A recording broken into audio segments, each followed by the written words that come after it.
Alex here with a video on parental alienation. I actually thought that this video was done a long time ago and I found out I was wrong. So recently I did a video referencing alienation and abuse, and that was my high conflict and abuse video. And I mentioned that I had 5 alienation videos that I had converted to members only videos and replaced with a parental alienation video that summarized all of those topics and I guess gave you a more current perspective. But I actually never did that. Well, I did turn those 5 other videos to members only. I never replaced it. And I think I just got distracted. So I'm going to go ahead and do that now. All of those videos, I think they were called Parental Alienation, Alienation and Abuse, Comparative Alienation, Parental Alienation Pitfalls, and Parental Alienation Discredited. I'll go ahead and put links into the description below, but you don't really have to watch those. If you're watching this video, I'm going to cover all those anyway. So, the biggest problem that I see over the years, I mean, initially it seemed like a lot of it at least made some sense. I think when I originally covered this topic, I talked about Dr. Craig Childress and how his approach was much better than Dr. Richard Gardner. And at the time, Dr. Craig Childress had done a lot of videos on his channel. I think they're still up if you want to watch them.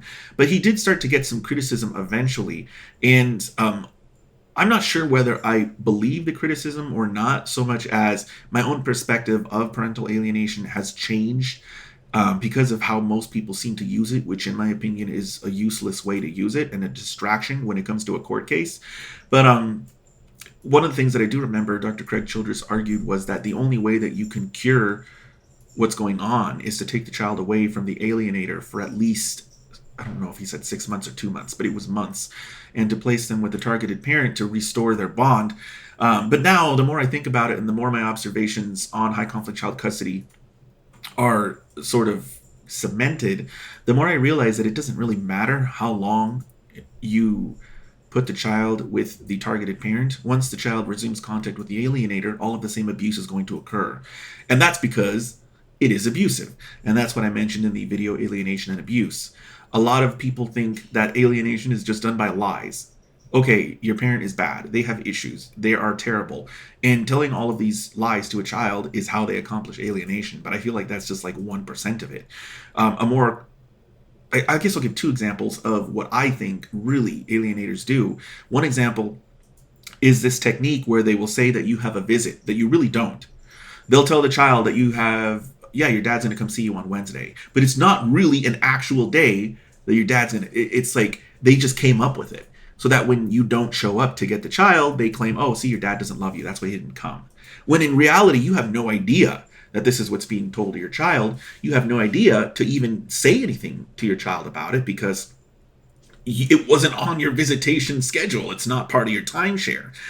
And so your child starts to feel not just lied to, that they're given a false image of you, but they're actually being given these sort of false actions. They're being told that you are specifically choosing to do certain things that are unloving to them. And they just believe it because they don't really think in a complex way. They're not thinking that their own parent is lying to them in such a complex way. Another thing is, this is a really messed up one, but it happened in my case. It's where the alienator will tell the child, you know, these horrible things about you, and they will expect the child to respond to them, confirming those horrible things. And if they don't, then they will withhold love and affection. But what's interesting is once the child does start to confirm these things to sort of pacify or placate the alienator will then use those responses against the child when the child doesn't show that later on. So like say they're telling the child behind closed doors how terrible of a person you are, and then the child's like, yeah, he is terrible. And I'm just using the gender sort of, what do you call it, stereotype for now, because it can occur in the other way too. Usually when people think of an alienator, it's the mom and the targeted parent is the dad. This is just for the purposes of simplicity that I'll use this. So these are the things that the child confirms to the alienator, and then the alienator, upon hearing back from the child, yes, I hate my dad, or I don't want to see my dad, the alienator gives them love, affection, gifts, stuff like that. Then when they go to a timeshare exchange, they see the child actually excited to see the targeted parent. So when the child comes back, they'll say, you're a liar. You're a liar. You lied to me. You said you didn't like them, but I see that you did like them. And sometimes they'll even punish them. which is a very perverse way of punishing a child for lying, is to basically coerce them into saying something that isn't true, and then once they've been coerced into saying something that's not true, punishing them for lying about it later on, even to the point of washing mouth out with soap. That's what came up in my case. So this is when I talk about alienation and abuse, it really isn't just so simple as saying things that aren't true. It's committing very specific acts of abuse to accomplish the alienation. And ultimately, what happens is the child wants to stop the abuse. So it's like, it's not so much believing what they're being told, it's surviving to the child. And of course, if the targeted parent is affectionate and loves the child, they're not going to be so concerned about cutting off that parent. They're going to feel, oh, well, they're going to always love me. The person that I really need to placate is this abusive person who's hurting me. So I talk about that. I also talk about my perspective that abusive parents alienate the child from themselves. And I talk about that in comparative alienation. In my opinion, having seen situations like this, what's going on is the parent who has issues, through just their ordinary actions, just the person that they are, they sense that their own child's bond with them is not normal. It's weak. They're basically alienating their own child from themselves through their misconduct. And sort of as a way to compete or to have the better bond, they have to find ways to undermine and weaken the other parent's bond with the child.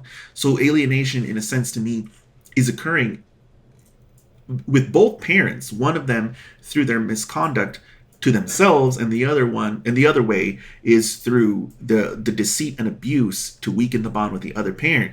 But it's really, to me, a comparative situation where the alienator is trying to make sure that the bond that the other parent has is as weak as possible, so that their bond, while weakened, is still stronger than the even weaker bond. And the reason I came to this conclusion was sort of what I started to notice when the targeted parent would often end up in a new relationship with a new person who was normal and did not have these issues, and suddenly the child starts to bond with that other parent. I guess if we're going to go with the gender specifics or the gender stereotype that I'm following at this moment in this video, the stepmom. All of a sudden, the stepmom comes along, or the new girlfriend comes along, and the child starts to sense that this is a very different situation with this female than with my own mom. And oftentimes when the child comes back after a few visits, the alienator starts to panic. It's in the same way that they panic that the child's bond is stronger with their ex, they start to panic that the child's bond is stronger with their ex's new partner.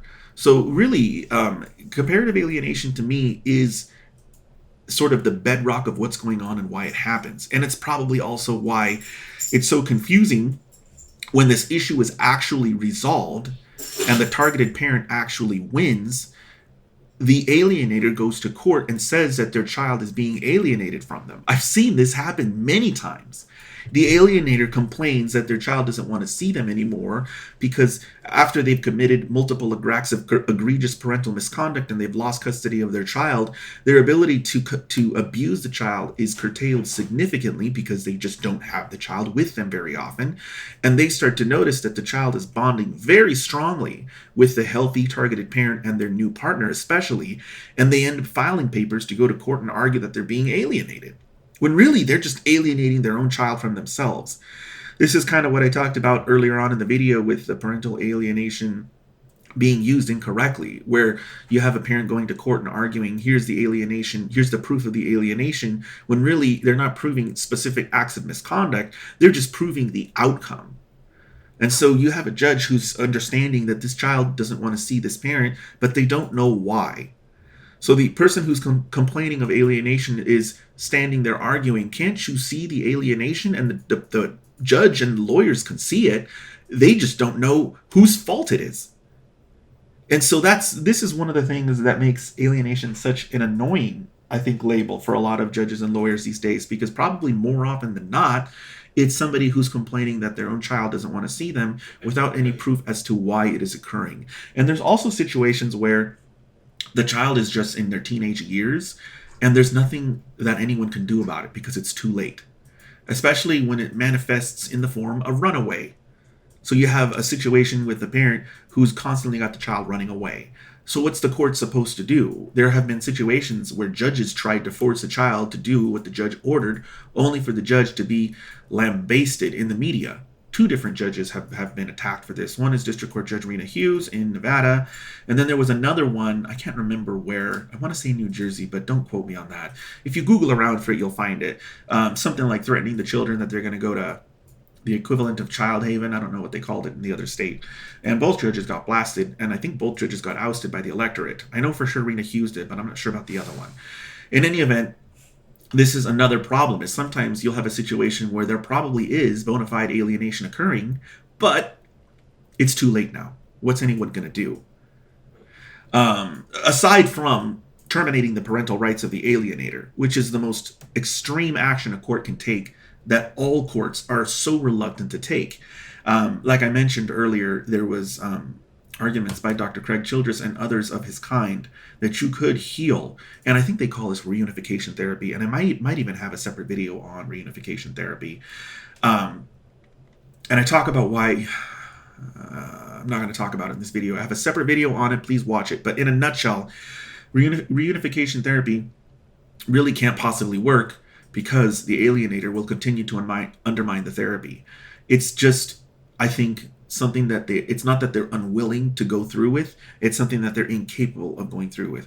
So if you have a situation with a parent who is incapable of stopping the misconduct, it leaves the court really with one option: termination of two options. Allow the alienation to occur and just let it happen because there's nothing you feel that you can do, or terminate parental rights, which, if done mistakenly, is a horrific conclusion.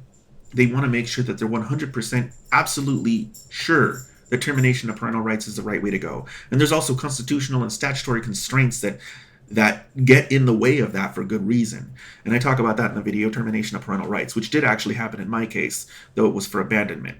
So I hope that this is a video that sort of gives people my perspective on parental alienation. I do think that it is a very real thing, but I really think that it's just the symptom of something much worse, something much more insidious that's going on. And taking the approach of trying to prove parental alienation just by itself, you're probably going to need an expert witness, which I talk about those in other videos. And I also explain why I don't believe that this is something that is a good approach. I talk about that in the video Evaluating Mental Health, because in my opinion, when you take this approach of trying to focus on the technical sort of mental health bases for modifying custody or terminating parental rights, you set yourself up for a situation where if you're wrong and you fail, then that person is just going to use that as a shield forever going forward, saying, yes, I'm committing all of these terrible acts of parental misconduct, but this expert said I'm not crazy.